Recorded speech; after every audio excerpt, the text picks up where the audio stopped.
Bonjour à toutes et à tous. On se retrouve pour notre rendez-vous hebdomadaire. J'espère que vous avez passé un bon lundi de Pentecôte, entouré de vos proches et dans la paix du cœur. L'actualité m'impose aujourd'hui de sortir du silence. Car ce qui se passe du côté de Plaine-Oriti et de l'Assemblée nationale me bouleverse profondément. Des femmes, des hommes, des enfants et même des personnes très âgées sont brutalement délogés sans suivi clair ni mesure d'accompagnement visible.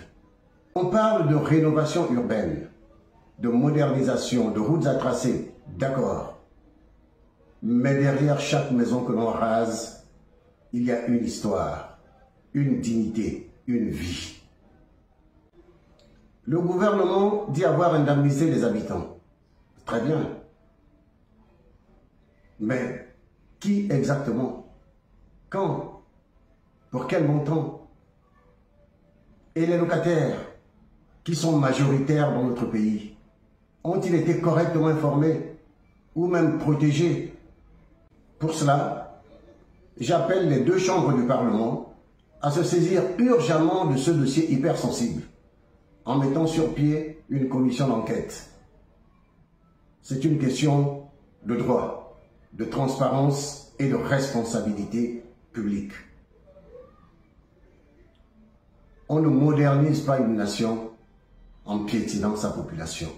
En ce lundi de Pentecôte, au moment où les chrétiens du monde entier célèbrent l'Esprit Saint, je suis étonné par le silence assourdissant du clergé gabonais.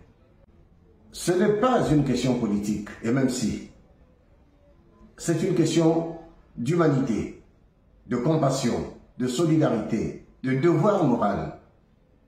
Comment rester muet quand des familles entières dorment dehors, quand des enfants passent des examens sans toit, quand, pour ces mêmes enfants, la fin de l'année scolaire devient une véritable course contre la peur? Il ne s'agit pas ici de s'opposer à tout projet d'aménagement, mais il s'agit de dire que la manière compte énormément. Le respect des gens, c'est aussi ça, bâtir un nouveau Gabon. Chers amis, je vous remercie et je redis toute ma solidarité à celles et ceux qui vivent aujourd'hui dans la détresse. À l'année prochaine.